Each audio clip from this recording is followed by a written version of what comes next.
Dans un des vieux quartiers, vivait une jeune fille appelée Sarah, perdue dans un monde de silence et d'obscurité après avoir perdu ses parents dans un accident tragique. Les regards des autres lui rendaient pitié et tristesse, mais elle ne ressentait que solitude.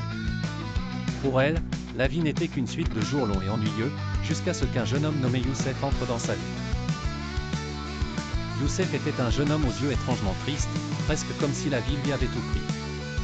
Il essayait de se montrer fort, caché derrière un masque de silence et de froideur. Lorsqu'ils se rencontrèrent pour la première fois, l'atmosphère était tendue, une distance invisible les séparait. Pourtant, quelque chose en Sarah lui soufflait que Youssef avait besoin d'elle. Avec le temps, leur relation commença à se développer, malgré les blessures invisibles qu'ils portaient chacun. Ils commencèrent à se retrouver dans des lieux abandonnés, où ils partageaient leurs soucis et leurs douleurs. Youssef racontait à Sarah son histoire d'amour perdu et de trahison, tandis que Sarah ouvrait son cœur à propos de sa peur de la solitude et de son incapacité à avancer. Comme dans toutes les histoires d'amour complexes, il y avait quelque chose de fatal dans leur vie. Youssef commençait à s'éloigner, à cacher ses sentiments à Sarah.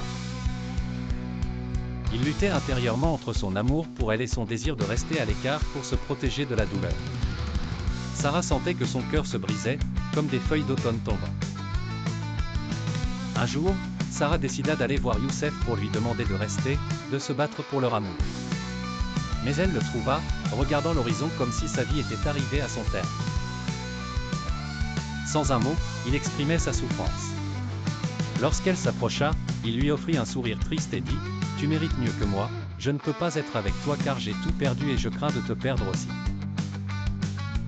Les paroles de Youssef étaient aussi tranchantes qu'une épée, mais c'était la vérité. Sarah se sentit brisée intérieurement, son cœur déchiré en petits morceaux. Elle savait que l'amour ne pouvait être forcé, ni acheté, même en y mettant tout son cœur. À ce moment-là, elle comprit que tout l'amour ne perdure pas, malgré les efforts, et que parfois, lorsque les âmes sont blessées, l'amour ne peut guérir.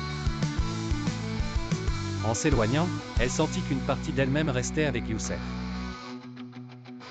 Bien que la séparation fût douloureuse, elle réalisa qu'elle était plus forte, plus prête à vivre sans s'attacher à un amour qui pourrait ne pas être le sien.